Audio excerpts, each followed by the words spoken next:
Hello दोस्तों, आप देख सकते हैं हम पहुंच गए हैं श्रीनगर में और ये रहा बस अड्डा और अभी जा रहे हैं हम वहां पे। निकलनी है, सरकार निकलनी है, सरकार बदलनी है, बात हमारी पूरी हो,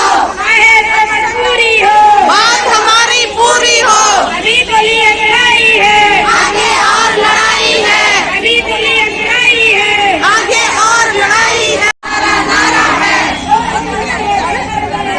हमारा आगे और लड़ाई है, आगे और लड़ाई है।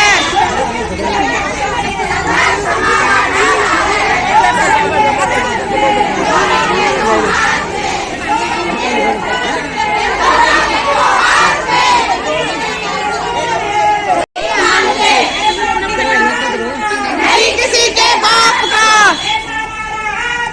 नहीं किसी के बाप का, वही देश में राज करेगा, वही देश में राज करेगा।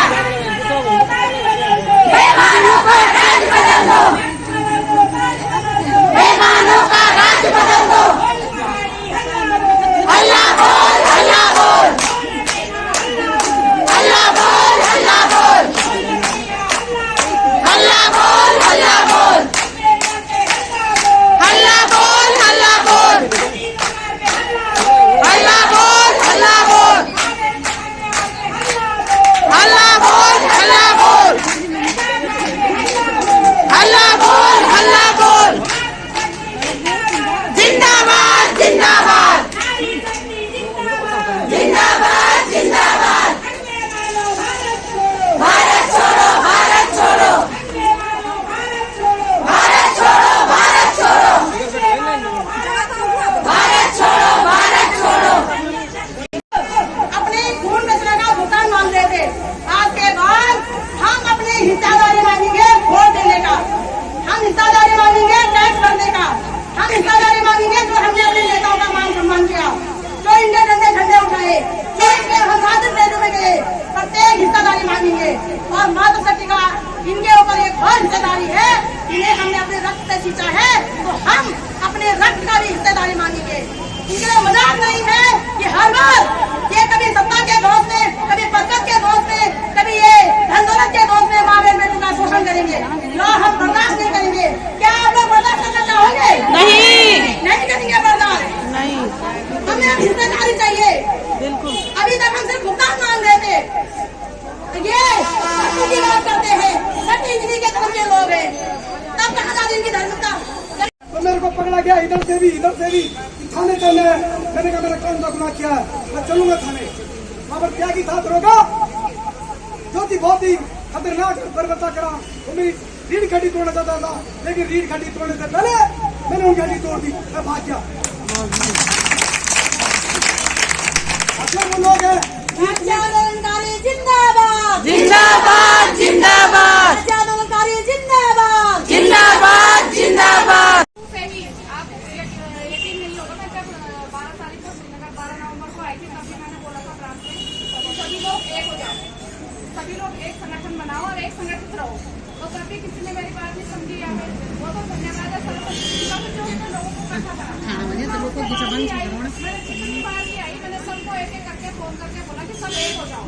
हमने देहरादून में भी धरना प्रदर्शन की स्टार्टिंग हम लोगों ने करी, तो मैंने तब भी फोन करके सबको बोला कि आप लोग आओ, यहाँ से कोई नहीं आए, बाकी कोई नहीं आए। मैंने अलग से किया हो। जहाँ धरना प्रदर्शन हुआ सब जगह ग्रुप में डाला, तब कोई नहीं आया। आप ये बता दो कि मैं कहाँ पे मैं सब जगह थी। अब जो काम अब हो रहा है, ये क्या कर रहे हो आप? कर ही रहे नवम्बर में, लेकिन आप लोगों को समझ में आ गया है ऐसे काम होगा। आगे भी मैं आप लोगों के साथ रहूंगी, आप लोगों के साथ खड़ी हूँ, आप लोगों के आगे खड़ी हूँ। आप लोगों को मेरे साथ में आना है तो आपका बहुत बहुत धन्यवाद। नहीं भी आना तो कोई बात नहीं, मुझे करना है, चाहे मैं अकेले लड़ूँ तो मुझे करना है जब तक लोगों का पैसा नहीं मिलता। धन्यवाद। कैसे बोल पहले तो इन लोगों ने जनता को बताया गया, जिस बात कंपनी से हार गई, उसका किसी भी विभाग से कोई नहीं करेगा। नहीं है, ऐसा कहेंगे पूरा जनता को देखो बना करके आपस में सब मरेंगे। वही तो। और आज 5 मिनट 4 के बाद ये पता चला कि ये रजिस्ट्रेशन वास्तव में उत्तराखंड में भी रजिस्टर थी और सेंटर पे भी रजिस्ट्रेशन है। तो आज हम यहाँ पर इसलिए आए हैं कि हम लोगों को आप लोगों का साथ देंगे और हमारा आप लोगों को पैसा मिलेगा। हम चाहते हैं कि हमारे यहाँ पे भी ज्ञापन का प्रोग्राम आप लोगों के माध्यम से हो जाए, वहाँ पे हो नहीं लगा।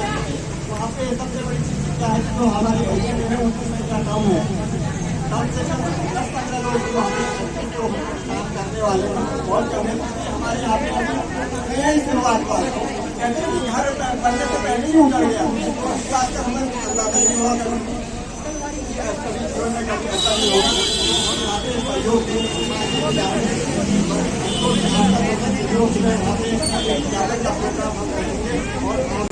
मैं सुमाड़ी तिलवाड़ा से हूँ।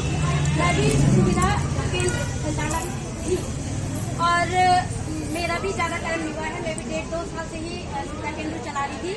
जब तक जैसे कि सभी लोग बोल रहे कि कमाने, हमने कुछ भी नहीं कमाया और मेरे 1% की ब्रांच थी और 5 से 7 लाख का मेरा बिजनेस जाता था। मैं अभी तक आप लोगों को बता रही हूँ, ये नॉर्मल सभी लोगों को नहीं मालूम। 1% की ब्रांच में कोई कितना कमाएगा? मैम लोगों को पता होगा कि ब्रांच में क्या क्या चीजें होती है ना। ब्रांच में जो भी हमने ब्रांच रखी उसकी पहले हमने सिक्योरिटी दी है 1 लाख की, जिसको 2% की रहती थी, 2 लाख की सिक्योरिटी भरी, हमारा वो भी गया। ठीक है, दूसरे में ब्रांच के अंदर जो भी सिस्टम हमने रखा, कंप्यूटर होगा, चेयर नहीं होगी या जो भी सिस्टम रहा होगा, जो है सारे हमारा अपना खुद के पैसों में था। ठीक है, दूसरे में वहाँ पे काम करने वाला, सफाई वाला या कोई सिटी लोग आ गए, कर्मचारी, ये सारे हमारे खुद के पैसों से होता था। जैसे सब लोग बोल रहे हैं कि आप लोगों ने बहुत कमाया, ये नॉर्मल सी बात है, हर कोई सोचता है कि उन्होंने कमाया है। पर मैं अपनी बात कर रही हूँ कि मेरा ऐसा सिस्टम रहा है, जब तक कमाने की बारी थी या मैंने सोचा था कि मैं अपनी 2% की ब्रांच करूँगी, तब तक वो घोटाला हो चुका था। ठीक है, एक नई रणनीति आई कि आप लोग जब 5 सीटी हर दिन ज्वाइन करोगे तब आपका पूरा % आएगा। ठीक है, क्योंकि मेरी जहाँ पे है मेरी बात से एक तो ये मतलब 10-5 सीटी एक्टिव थे, तो 5 सीटी कितना काम करेंगे? मेरे को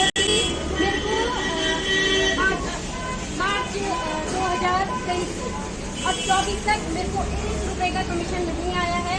मैंने फ्री में मार्च से फरवरी तक मैंने जो क्लोज किया फरवरी में अपना ब्रांच सुविधा के, वो अपने पैसों से मैंने किराया दिया, अपने पैसों से मैंने बाकी सफाई का दिया होगा, बिजली का दिया होगा, जो भी दिया होगा वो मैंने खुद के पैसों से दिया है। सबका यही था, जिसकी बड़ी ब्रांच नहीं होती हो सकता वहाँ पे सीधी लोगों ने थोड़ा काम किया, उनका हो सकता है थोड़ा बहुत % आया होगा ये। लेकिन जैसे कई लोग बोल रहे हैं कि ब्रांच वालों को मालूम था कि बंद होने वाला है, इन्होंने हमें नहीं बताया। वाकई में सच बता रही हूँ, किसी को नहीं मालूम था। हो सकता है कि जो टॉप के लीडर रहे होंगे, अचीवर रहे होंगे, उन्हें मालूम रहा होगा, शायद हो, हमें नहीं पता था। और मैं तो वैसे भी ब्रांच क्लोज करने वाली थी, मार्च से मैंने बिजनेस क्लोज कर दिया था। सेंटर मैम को पता है कि मेरे यहाँ के सीपी थे वो करने के लिए क्योंकि मैं ब्रांच क्लोज कर रही थी। पर कई लोग मुझे भी बोल रहे कि अच्छा आपको पता था इसीलिए आप बंद कर रहे थे, ऐसा बाकी में किसी को पता नहीं था। पर मेरा मानना यह है, मैं यही बोलना चाह रही हूँ आप सब लोगों को, सबकी पीड़ा एक है। मैं भी एक सीपी थी, अगर कोई यहाँ पे अचीवर है तो वो भी पहले सीपी थे, उन्होंने वहाँ मेहनत करी, लोग क्लाइंट जोड़े होंगे, अपना जो फंड था इन्वेस्ट वो बढ़ाया होगा, तब जाके वो अचीवर बने अपने मेहनत के बलबूते। ठीक है, तो मतलब कहने का मतलब ये है कि बिना मेहनत के कोई आगे बढ़ता ही नहीं है किसी भी क्षेत्र में। ठीक है, सबकी समस्या सेम है, वो भी सीपी थे, हम भी सीपी हैं, आप लोगों की भी लड़ाई सेम है, हमारी भी सेम है। लेकिन आप लोगों का गुस्सा ब्रांच मैनेजरों की राइट पे है, क्योंकि आप लोगों को एजेंट परेशान कर रहे हैं, है ना। आप लोग किसे परेशान करेंगे? ब्रांच मैनेजरों। तो ब्रांच मैनेजरों के अंदर इतनी जनशक्ति होनी चाहिए कि वो इतनी जनता को सुने। जैसे गांव में प्रधान होता है,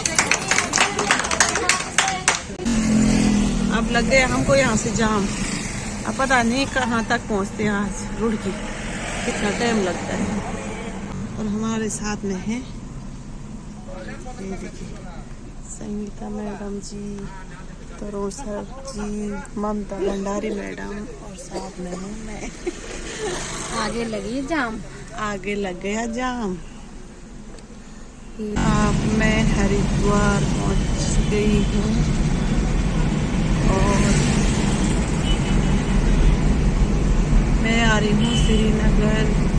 प्रदर्शन से होके आ रही हूँ।